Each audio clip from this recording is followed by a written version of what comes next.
我们再把目光转向台湾岛内。据台湾中时电子报报道，所谓台湾民主基金会日前公布了一项民调，声称39岁以下的受访者有高达70%愿意为所谓台独而战。另外，39岁以下的受访者中有65.5%支持维持现状，40岁以上受访者有59.3%支持维持现状。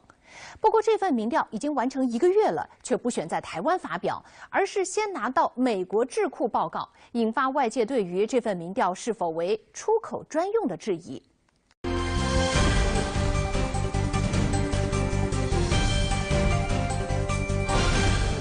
据报道，所谓台湾民主基金会执行长徐思俭3号出席美国某智库座谈会，公布一项关于两岸关系的民调。民调结果显示，39岁以下的受访者中有65.5%支持维持现状，23.5%支持所谓独立，10.4%支持统一。40岁以上受访者有59.3%支持维持现状，14.7%支持所谓独立，20.1%支持统一。另外，调查也询问受访者，如果大陆武统台湾，是否愿意为台湾而战？39岁以下受访者中有高达70.3%表明愿意，26.5%则否。针对此结果，台湾世新大学传播学院院长游子祥在社交媒体上发文质疑，逾70%受访者愿意为台湾而战，这个数字与周遭年轻人希望役期短当替代役、找理由不当兵，以及台防务部门因募兵不足怪招进出等感受相差太远。而且这时候到美国发表，服务的政治目的非常明显，当然值得深究。游子祥说，民调本是严谨程序，但台湾这些年的民调公信力越来越低，很多民调变成民调，意为利用问题设计调出想要的答案。至于愿意为台湾而战，游子祥质问，有提示为台湾而战要做哪些准备，付出哪些代价吗？战争可不是喊句口号，或是像玩游戏按开始和重玩一样简单。你不当兵，役期太短，当替代役，不愿从军，不愿流血，说这句为台湾而战也太廉价了吧。近年来，台军方不止募兵难，其不择手段的募兵招数频频成为笑谈。台军想要增强军力的愿望也是遥遥无期，因而台军一直在力促美对台军售上不遗余力。有媒体称，日前不仅有2位美国议员致函总统特朗普，要求美国政府对台出售具有垂直起降能力的 F-35B 战机或者 F-16VS 战机。所谓美台商会和一些亲台学者也开始随声应和，敦促美国政府行动。台湾方面也出现防务部门主管严德发先证实后又否认台军方已向美国提出采购 F-35战机需求的戏剧性一幕，美国对台出售 F-35战机的风声再次骤起。不过，对于台湾有意购买 F-35战机，美国官方目前的公开表态是谨慎的。在接受媒体访问时，仅重申美国仍会根据所谓与台湾关系法提供必要的防卫设备和服务给台湾，并持续评估台湾的防卫需求，按照要求与国会咨商。相关话题，我们来连线台北演播室。贺南，时间交给你。好，主持人，我们首先感谢月华不锈钢对本栏目的大力支持，爬升秀用月华。接下来我们要来关注刚刚前面的消息，这其实是一个几天前的消息，但是很多的评论是说，这本来就是一个没有多大意义的民调数据。可是我们会发现，在连续的几天下来的话，一直有一些媒体意图去炒作这个消息。那好，如果按照我们前面看到的新闻当中，有超过70%的台湾青年人真的是所谓的愿意为台湾而战的话，那我们也在本周有讨论过，为什么台防务部门在募兵的时候会出现一些奇奇怪怪的状况呢？我们要请教一下邱教授。这个民调摆明了一定是假的。在台湾为了政治服务所做的假民调呢，其实早已司空见惯。这个民调为什么我确定它是假的？因为这份民调其实在1个多月前已经在台湾由一个比较倾向于绿营的机构，他已经做了这个民调，而且已经做了发表，已经公布了。可是当时所公布的数据里面并没有这一项数据。那现在这里面的其中的一位成员，也是绿营里面的绿色的标准的绿色学者，到美国去，在美国竟然把这个数据公布了。而这个数据里面的矛盾何在呢？如果这个数据这么样的珍贵，而且这么样具有参考价值，台湾的年轻人有70%哦。如果大陆武力攻台的时候，他们愿意挺身而战，有这么高的一个数据，那么值得让这个目前的蔡英文当局会非常的兴奋的一个数据，他为什么不在台湾公布呢？为什么跑到美国去公布呢？他的目的何在呢？所以这份民调第一个矛盾在这个地方，第二个矛盾，我们知道最近所有的民调都呈现一个这样的结果，也就是支持统一的比例上升了，支持台独的比例下降了，而且降到只剩下20%出头。那我请问你，支持台独的比例20%出头，怎么会有70%的年轻人愿意为现在的台独政府而战呢？你看看支持台独喊得最大声的时代力量的几个当家人物，像黄国昌、像林昶佐，这些人都没有当兵呢。这些人没有当兵的理由，不是因为他长得不够高，不是因为他长得不够壮，而是因为他用了许多的方法规避了兵役。林昶佐规避兵役的方式是说自己有焦虑症，所以常常会尿失禁。黄国昌更离谱啦，说眼睛的视力有问题啊。你从这里就可以得到一个结论嘛，这个数据绝对是为了政治服务而造假的一个数据。这个数据基本上是拿来骗美国人的，是拿来骗国际媒体的。就像刚刚讲的，包括媒体在内，一些特定的媒体也是配合这些人在做政治上面的宣传和操作吗？台湾的部分台独人士，他们一再鼓吹的就是，一旦两岸如果发生武力冲突的时候，美国一定会帮台湾出兵。可是事实，国际现象是绝不可能，川普不可能让美国人在美国领土以外的地方去丧命，而为非美国人的权益而打仗，这是非常明确的。所以这个民调是要欺骗美国相关的舆论市场，去告诉美国人说，台湾有70%的人一旦两岸如果武力冲突的话，他们愿意上战场，所以美国只要提供协助就好了，没有要你美国人来帮忙打，但是你一定要协助台湾人打。他是想要在美国形成这样的一个舆论的一个态势。我直接跟大家讲，为什么这是一个假的民调。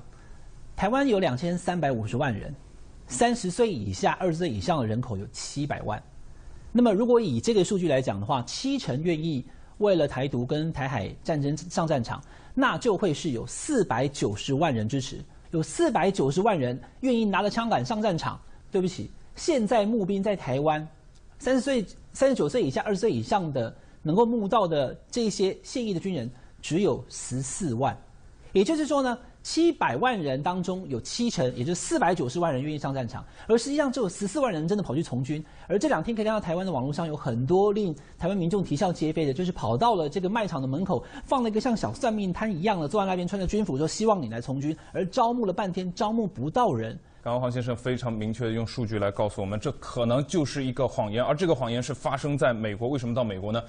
因为可能有一些人希望在美国在军售上面做一些事情，那其实总有一些人努力的去挑起美国方面插手布局两岸的这种事态。我们会知道，近来关于台湾方面和美国方面在不断炒作 F-35战斗机军售的事宜，现在又被翻出来了。F-35是不是在这个阶段又再度成为美国方面挑动两岸局势来达到自身目的的重要工具了呢？我们还是想请教一下邱毅教授。F-35B 的战机呢，我们知道洛克希德马丁公司卖给美国海军，大概一架大概是8000万美元。那朝鲜半岛发生危机以后，那么日本很希望跟美国买 F-35的战机，那么日本买的价钱大概在1.2亿到1.3亿左右。那么台湾当时已经出到了多少呢？台湾谈到说，如果在1.5亿美金以上一架，台湾都愿意买，而且当时狮子大开口提出来要买的数量是210架。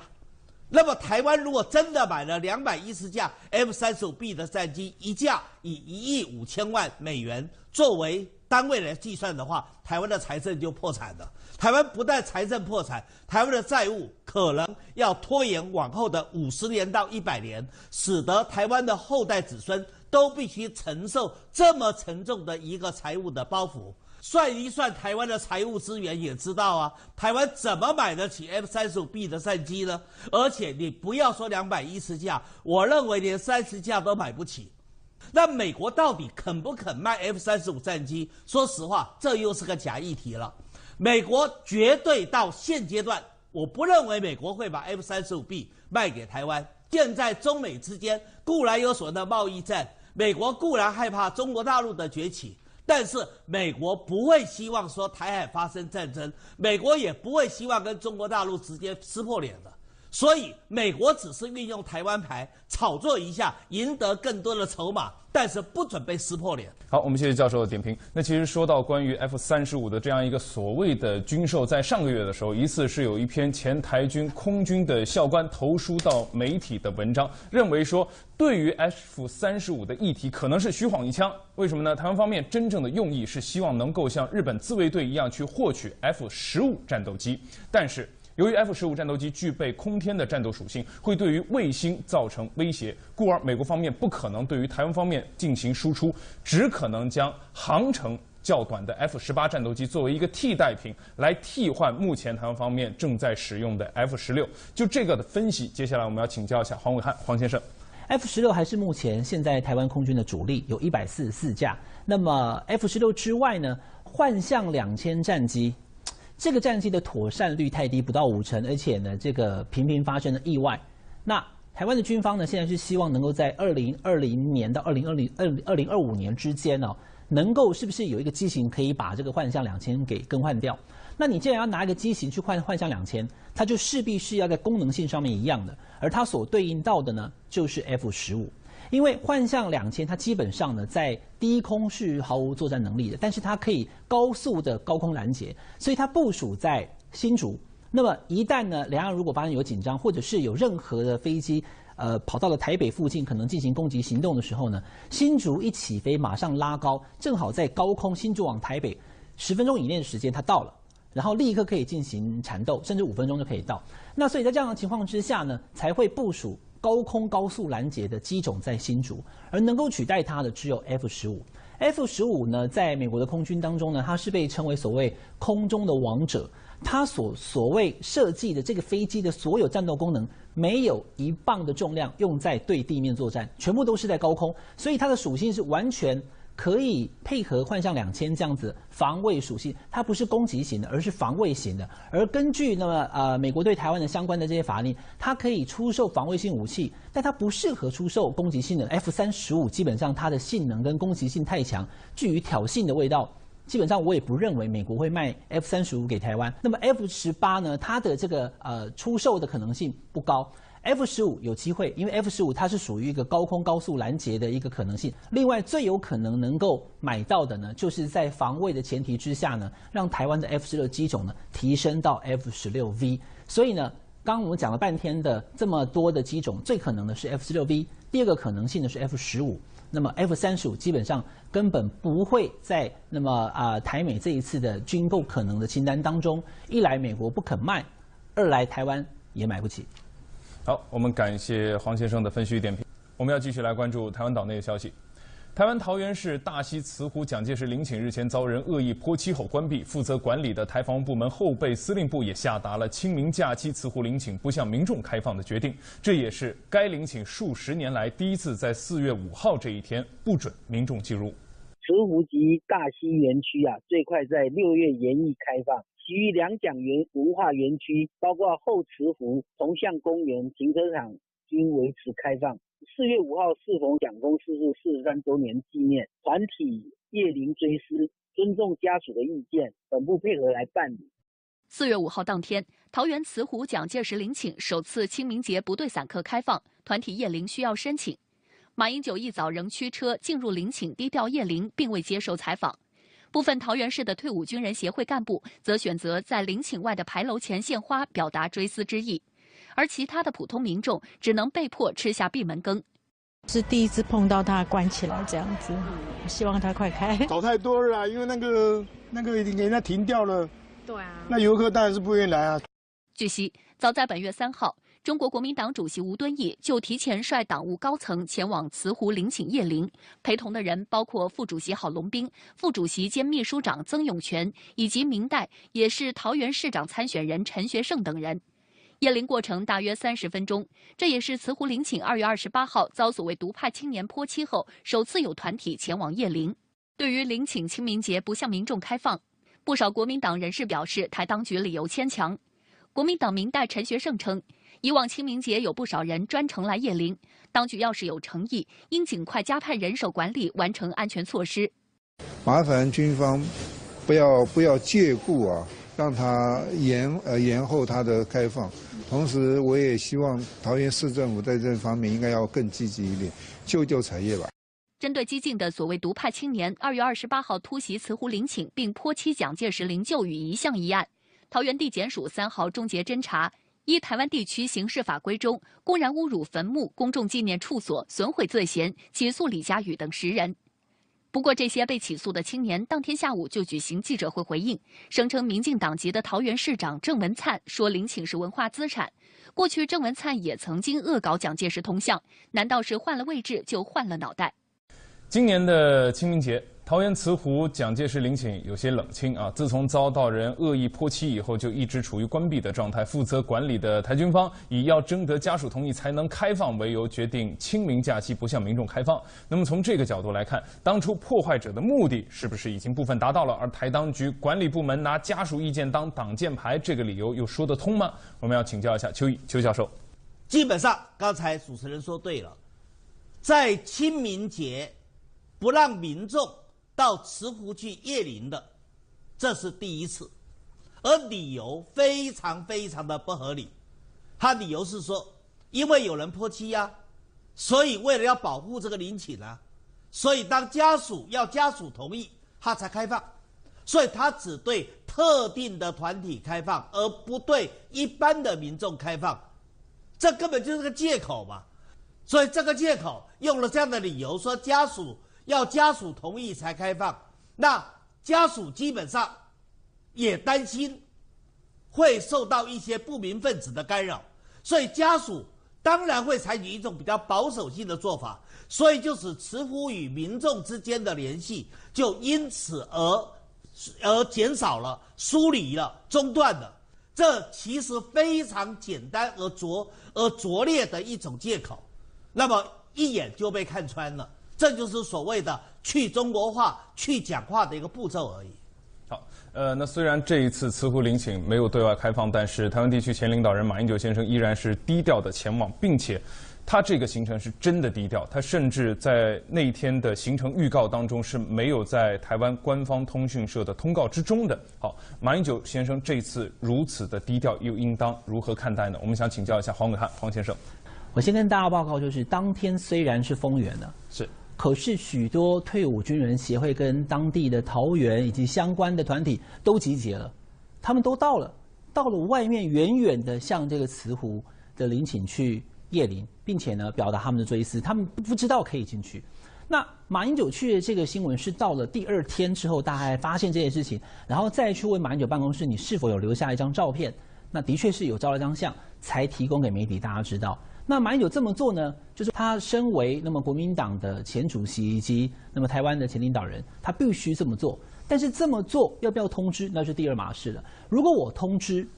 可能会被民进党人讲说是作秀。那么如果我通知，可能又要引来独派的团体，我就知道你几点到，我到现场去咖喱苏牙，大家要闹成一团乱，那么整个肃穆的气氛跟整个庄严的场合又被搅乱了。所以马英九不通知，并不是因为想要事后再来沽名钓誉，而是说他通知了以后可能会引起无谓的一些冲突跟纷争。那么当然了，整件事情的关键点呢，不在于马英九他有没有那么通知大家他要去，而是谁要去谁不去都是应该属于自由的一个范畴。为什么会把一个这样子的2蒋文化园区给整个封园而不让大家去呢？这才是大家最不能理解的一个地方。蒋介石对于台湾是有功有过、有褒有贬，大家可以拿来讨论。可是现在他基本上是要利用一些违法的行政措施，将一个人他的存在给抹去。所以这样子的一个行为，其实是令人不能苟同的。好，其实刚刚有提到说，在这一次慈湖陵寝啊，他之所以抛出一个所谓闭园的理由，是因为此前有所谓独派人士进行了这样泼漆的破坏。但是我们要注意到，就在本周2的时候，慈湖所在地的台湾桃园地检署是起诉了其中的10个人啊。那接下来我们要和邱毅教授一起来探讨，就是桃园地检署去起诉这10个人是出于怎样的一个目的，并且这一次的话，这些犯事者的话，他们到底抱的是怎样一个态度呢？首先我必须说，这个起诉是假的。为什么这起诉是假的呢？这个起诉对于像我们这种法律专家来看，这根本就是一个假的忽悠民众的起诉，因为他起诉的理由有2个，第一个叫毁损罪，第二个叫公然侮辱罪。那公然侮辱跟毁损罪，不要忘掉哦，在台湾的法律里面都叫做告诉乃论，也就是说不告不理。那谁可以告呢？你看看他后来在起诉书里面，他的公然侮辱里面前面加上对坟墓的公然侮辱。那我请问你，坟墓里面待的是什么人？是已经过世的人。过世的人能够主动提出告诉吗？没有啊。那家属呢？家属提出告诉，在法律上本来就有争议，而在法律的争议，如果这些年轻人又制造了所谓的社会舆论的压力，又给家属制造了很多的压力，你认为所谓的当事人的家属会继续告吗？当然不会吧。何况毁损的定义，法律的定义，毁损是代表不能修复，叫毁损。那如果可以修复呢？那就不叫毁损了。所以起诉归起诉，这个起诉只是凭悠悠之口做了一个假起诉，而这个起诉到了法庭，最后一定是无罪的，而且前面已经有了太阳花的先例嘛。所以一则是假起诉，二则对家属可能造成的压力，使家属最后决定不再进行任何的告诉。第三个，即使继续告，到了法庭，最后也会有理由说他是无罪的。所以这样的一个做法，其实就是在鼓励台湾的这些年轻人，你们可以尽量的做，把蒋介石的铜像进行斩首，进行泼漆，进行毁损，这个就是在唱双簧，在演戏。好，其实，在过去的这1周啊，包括我们刚刚说到的，对于在慈湖两蒋陵寝进行这样一个泼漆的动作，都是所谓独派一些很猖獗的动作。但是说到独派的猖狂，我们又得回头来说一说赖清德。在本周的节目中，我们已经好几次的谈到赖清德了。今天我们站在周末的这样一个节点，我们接下来和黄伟汉黄先生一起来探讨，如何看待赖清德这一整套。现在已经有舆论是称为说，赖清德这是一整套被设计好的言论暴走，他是不是在跟蔡英文去抢一个所谓的叫独派领袖的地位呢？我们请教您。去年9月，赖清德刚刚当上行政机构负责人的时候，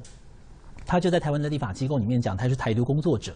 大家注意到那个时刻，蔡英文的办公室是有发出新闻稿来加以压制，并且澄清他的说法违反了台湾的相关法令。而当时有很多的舆论也提醒，你赖清德身为行政机构负责人，你所负责工作没有涉外，也没有两岸，那是蔡英文的职权，请勿僭越。但是事隔半年之后，他再讲，而且说你再问我100次，我还是这么回答，表示呢他项庄舞剑，意在沛公啊。他回答的对象是国民党的委员，但其实是喊给蔡英文跟支持他的论点的那一些独派大佬们听。2018年11月24号，台湾即将进行9合1的非常大规模的选举，以现在的包含了空污、两岸、经济，还有等等的这些能源问题，蔡英文身为民进党党主席，他焦头烂额，非常担心选情会崩盘。特别是呢，4年之前的这个县市长，民进党选太好了，20个县市选了13个县市，这个成绩无法再超越，它只能往下跌，所以势必会选得比上次还差的情况之下呢，今年的11月24号之后，蔡英文还会不会是民进党党主席这件事情是个大问号。那么按照民进党的党内的这一个潜规则，一旦那么选情不如预期，党主席必须下台。党主席下台之后，很快的2020要决定民进党的领导人由谁参选，那么还是蔡英文吗？就会是个很大的问号。但是蔡英文也不是省油的灯，他找了赖清德的大姐陈菊来到他的身边，当他的这个办公室的秘书长，不但去操持党务，而且呢还要某种程度的帮选举来负责。再加上陈菊其实是新潮流里面比赖清德辈分更大的大姐，大家没有想过，如果蔡英文一旦这个选情不是太好，但也没有太坏，仍然唯有能够继续争取2020民进党提名他选领导人的同时，一旦赖清德被独派大佬如辜宽敏、吴立培等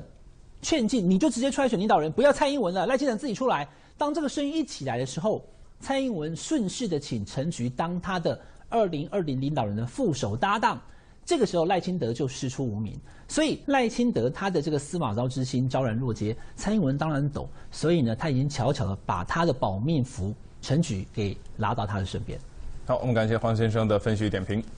接下来我们要把时间还给福州演播室，主持人。好的，谢谢贺楠。李登辉7号在高雄出席以所谓独立公投证明入联为诉求的独派团体喜乐岛联盟成立大会。之前一直叫嚣要参加该活动的陈水扁，最后选择以录像方式发表谈话，扬言用我的不自由换取台湾永久的自由。所谓独派团体喜乐岛联盟7号在高雄成立，台湾地区前领导人李登辉以及时代力量主席黄国昌等人参加。李登辉在现场呼吁支持者用所谓公投来展现台湾所谓的正名制宪的力量。陈水扁近日在某社交群组中扬言将出席，还自比小花，叫嚣就算面对处决大刑仍不改色。但他最后并没有出席，改以录像方式发表谈话。除了叫嚣所谓台独言论，还声称要用我的不自由换取台湾永久的自由。据悉，所谓喜乐岛联盟由台湾民视董事长郭背红发起，获李登辉、陈水扁等人支持。大会同时选出郭背红担任联盟总召集人，推动所谓公投法修法，以及明年4月6号举行所谓独立公投。台湾媒体曾发表评论文章指出，喜乐岛联盟推动所谓独立公投，只会造就灾难岛，而不会有喜乐岛。所谓喜乐岛只是吸食台独鸦片后所产生的幻觉而已。当地时间4月5号，美国总统特朗普表示，鉴于中国不公平的反击，已经指示贸易代表办公室考虑对从中国进口的额外1000亿美元商品加征关税是否合适。中国商务部、外交部等部门6号迅速作出回应称，如果美方不顾中方和国际社会反对，坚持搞单边主义和贸易保护主义行径，中方将奉陪到底。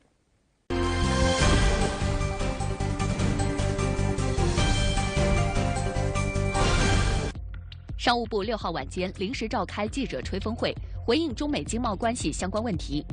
新闻发言人高峰表示，中方已经拟定10分具体的反制措施，中国人办事历来是十分认真的，我们一定会说到做到。他表示，中方已经做好充分准备，如果美方公布新增1000亿的征税产品清单，我们将毫不犹豫立刻进行大力度的反击，我们不排除任何选项。在回应最近有美国高官说中美正在就贸易冲突进行谈判时，高峰指出，中方注意到美方不同官员都表达了这个意思，但是这不符合实际情况。一段时间以来，双方的财经官员并没有就经贸问题进行任何谈判。美方公布301调查报告以及产品建议清单以后，中方予以坚决回应。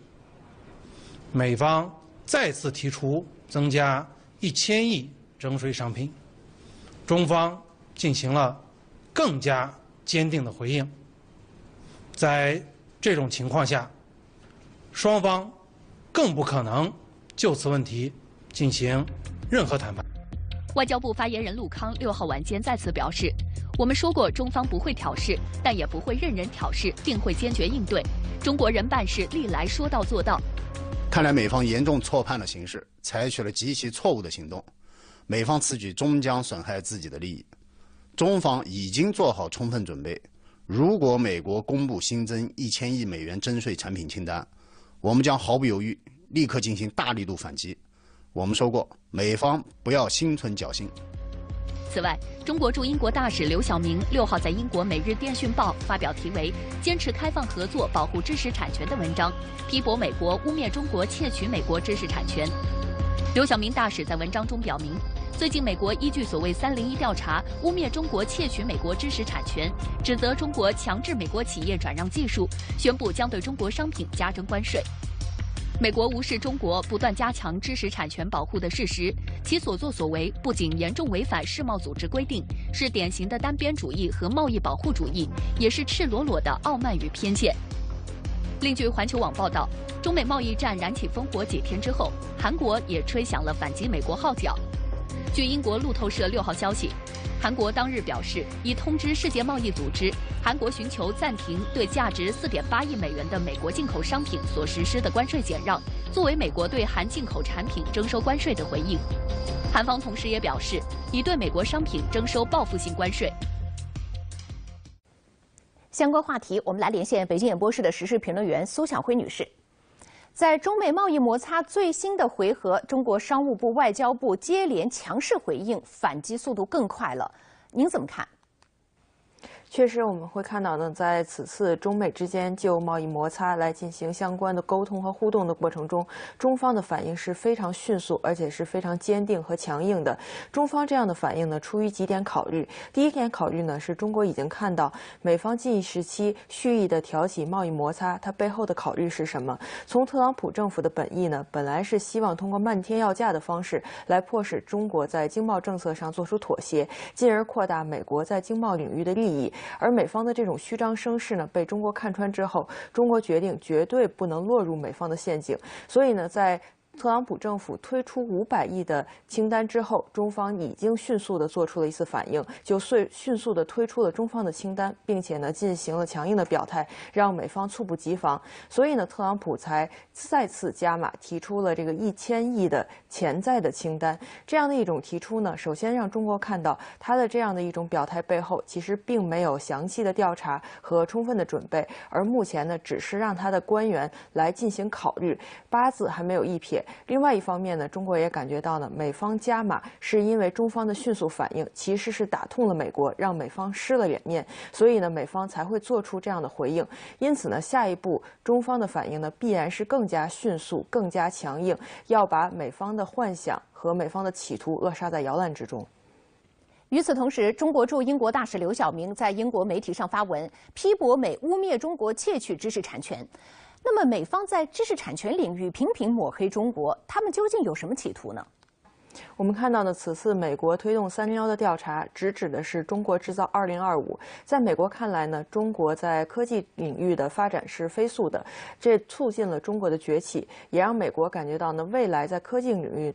中国呢可能会挑战美国的主导权。而另外一个层面呢，美国也在非常担心中国的2025会在一定的产业上对美形成竞争，包括航空航天领域。中国的C919飞机呢，已经让波音、空客等公司感觉到了产业竞争方面的压力，所以美方也希望通过此次301调查来延缓中国相关产业的发展进程，为自己掌握优势和霸权谋得更多的时间和空间。而另外一个方面呢，我们也看到美国呢在推动所谓的301的调查的过程中，直指知识产权，其实呢暴露出他们的心虚。而中国呢反复的强调，我们在知识产权领域呢已经取得了非常重要的成就，中国呢目前已经是知识产权的大国。而在保护相关知识产权的方面呢，中国呢也本着市场的原则来与其他国家进行合作，从没有强制要求其他国家向中国转移相关的知识产权。而另外呢，中国呢在与其他国家合作的过程中，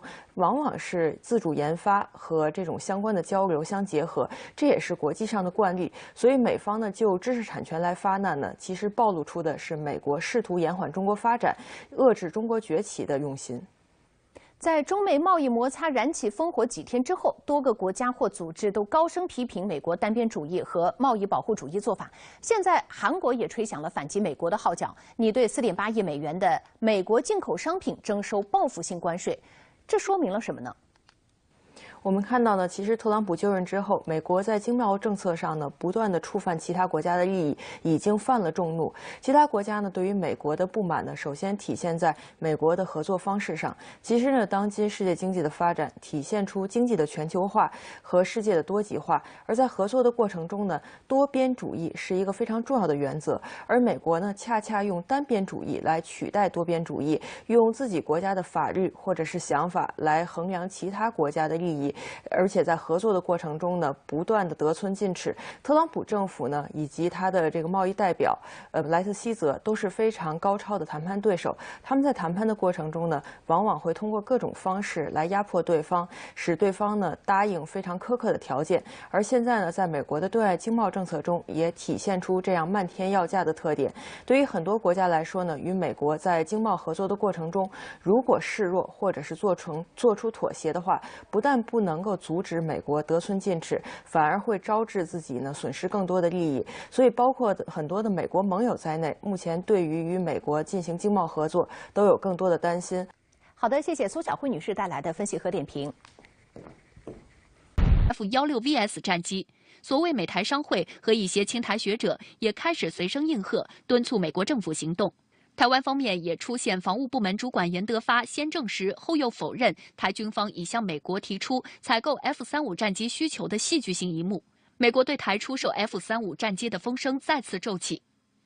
不过，对于台湾有意购买 F-35战机，美国官方目前的公开表态是谨慎的。在接受媒体访问时，仅重申美国仍会根据所谓与台湾关系法提供必要的防卫设备和服务给台湾，并持续评估台湾的防卫需求，按照要求与国会咨商。相关话题，我们来连线台北演播室。贺南，时间交给你。好，主持人，我们首先感谢月华不锈钢对本栏目的大力支持，爬升秀用月华。接下来我们要来关注刚刚前面的消息，这其实是一个几天前的消息，但是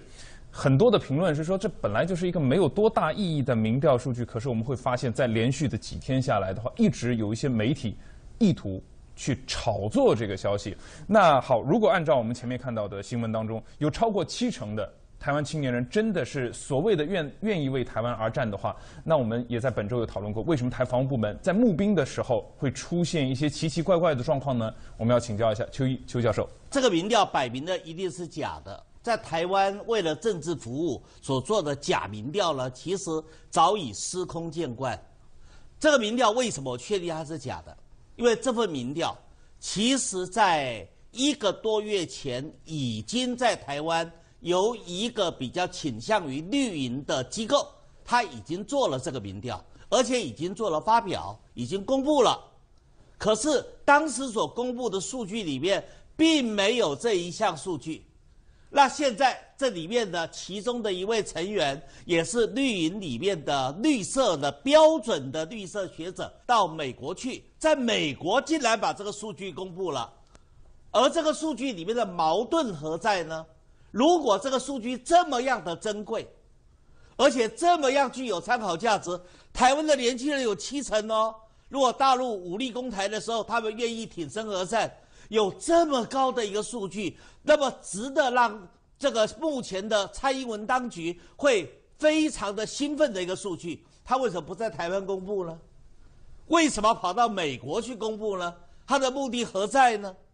所以这份民调第一个矛盾在这个地方。坐在那边穿着军服，就希望你来从军，而招募了半天，招募不到人。刚刚黄先生非常明确的用数据来告诉我们，这可能就是一个谎言，而这个谎言是发生在美国。为什么到美国呢？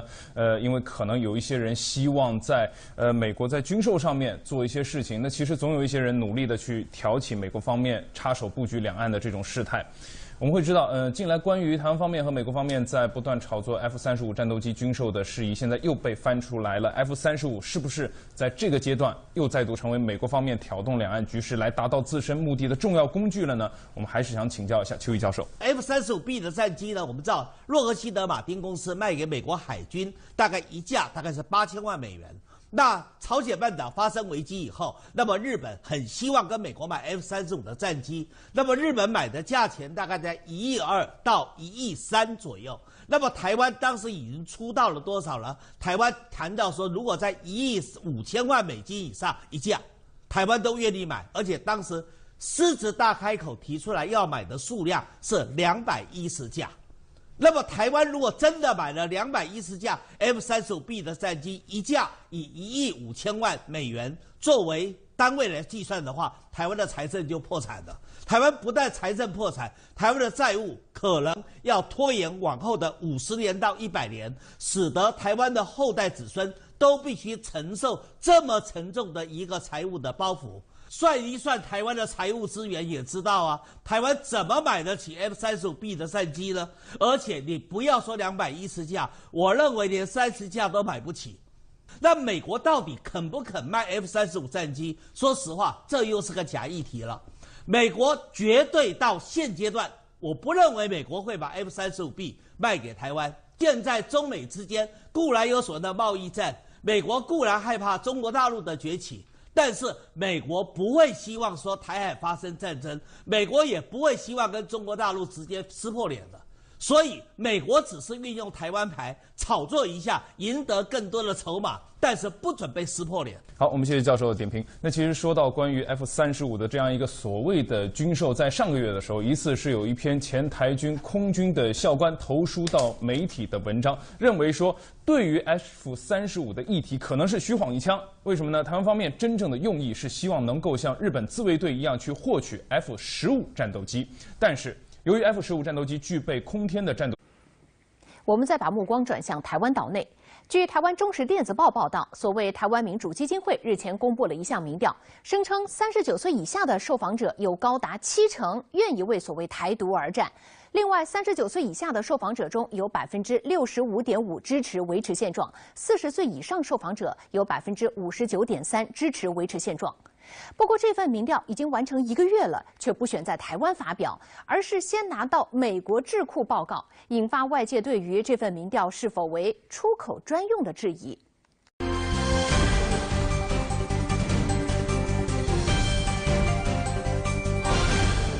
据报道，所谓台湾民主基金会执行长徐思俭3号出席美国某智库座谈会，公布一项关于两岸关系的民调。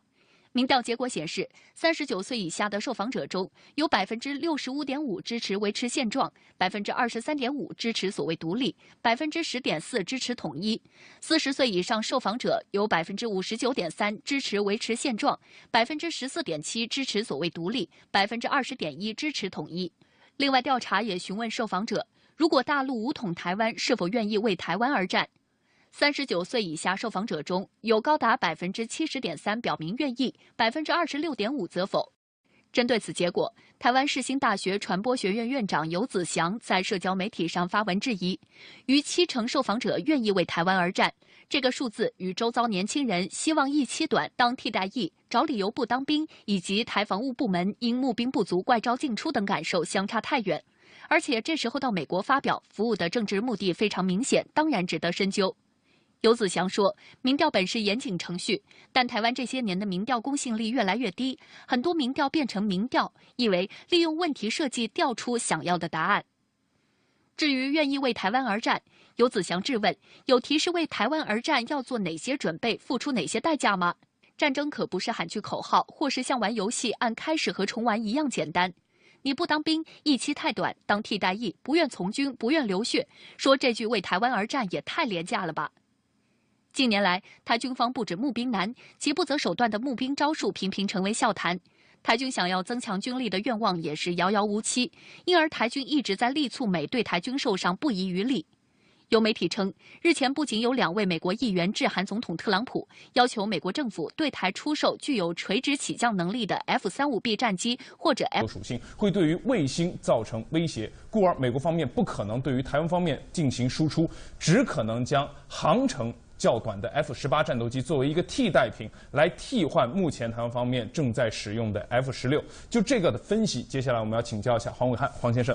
F-16还是目前现在台湾空军的主力，有144架。那么 F-16之外呢，幻象2000战机，这个战机的妥善率太低，不到50%，而且呢，这个频频发生的意外。那台湾的军方呢，现在是希望能够在2020年到2025年之间呢，能够是不是有一个机型可以把这个幻象2000给更换掉？那你既然要拿一个机型去换幻象2000，它就势必是要在功能性上面一样的，而它所对应到的呢，就是 F-15。因为幻象2000它基本上呢，在低空是毫无作战能力的，但是它可以高速的高空拦截，所以它部署在新竹。那么一旦呢，两岸如果发生有紧张，或者是有任何的飞机跑到了台北附近，可能进行攻击行动的时候呢，新竹一起飞马上拉高，正好在高空新竹往台北10分钟以内的时间它到了。然后立刻可以进行缠斗，甚至5分钟就可以到。那所以在这样的情况之下呢，才会部署高空高速拦截的机种在新竹，而能够取代它的只有 F-15。F-15呢，在美国的空军当中呢，它是被称为所谓空中的王者。它所谓设计的这个飞机的所有战斗功能，没有1磅的重量用在对地面作战，全部都是在高空，所以它的属性是完全可以配合幻象2000这样子防卫属性，它不是攻击型的，而是防卫型的。而根据美国对台湾的相关的这些法令，它可以出售防卫性武器，但它不适合出售攻击性的。F-35基本上它的性能跟攻击性太强，具有挑衅的味道。基本上我也不认为美国会卖 F-35给台湾。那么 F-18呢，它的这个出售的可能性不高。F-15有机会，因为 F-15它是属于一个高空高速拦截的一个可能性。另外最有可能能够买到的呢，就是在防卫的前提之下呢，让台湾的 F-16机种呢提升到 F-16V。所以呢，刚刚我们讲了半天的这么多的机种，最可能的是 F-16V， 第二个可能性呢是 F-15。那么 F-35基本上根本不会在台美这一次的军购可能的清单当中。一来美国不肯卖，二来台湾也买不起。好，我们感谢黄先生的分析与点评。我们要继续来关注台湾岛内的消息。台湾桃园市大溪慈湖蒋介石陵寝日前遭地方。第二个矛盾，我们知道最近所有的民调都呈现一个这样的结果，也就是支持统一的比例上升了，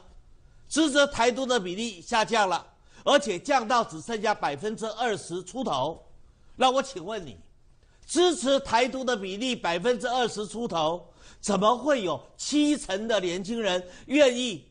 为现在的台独政府而战呢？你看看支持台独喊得最大声的时代力量的几个当家人物，像黄国昌、像林昶佐，这些人都没有当兵呢。这些人没有当兵的理由，不是因为他长得不够高，不是因为他长得不够壮，而是因为他用了许多的方法规避了兵役。林昶佐规避兵役的方式是说自己有焦虑症，所以常常会尿失禁。黄国昌更离谱啦，说眼睛的视力有问题啊。你从这里就可以得到一个结论嘛，这个数据绝对是为了政治服务而造假的一个数据。这个数据基本上是拿来骗美国人的，是拿来骗国际媒体的。就是像刚刚讲的，包括媒体在内，一些特定的媒体也是配合这些人在做政治上面的宣传和操作吗？台湾的部分台独人士，他们一再鼓吹的就是，一旦两岸如果发生武力冲突的时候，美国一定会帮台湾出兵。可是事实，国际现象是绝不可能，川普不可能让美国人在美国领土以外的地方去丧命，而为非美国人的权益而打仗，这是非常明确的。所以这个民调是要欺骗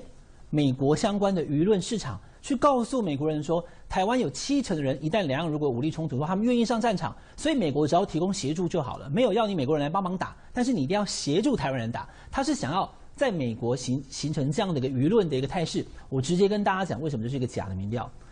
台湾有2350万人，30岁以下、20岁以上的人口有700万。那么如果以这个数据来讲的话，70%愿意为了台独跟台海战争上战场，那就会是有490万人支持，有490万人愿意拿着枪杆上战场。对不起，现在募兵在台湾，39岁以下、20岁以上的能够募到的这些现役的军人只有14万，也就是说呢，700万人当中有70%，也就是490万人愿意上战场，而实际上只有14万人真的跑去从军。而这2天可以看到台湾的网络上有很多令台湾民众啼笑皆非的，就是跑到了这个卖场的门口，放了一个像小算命摊一样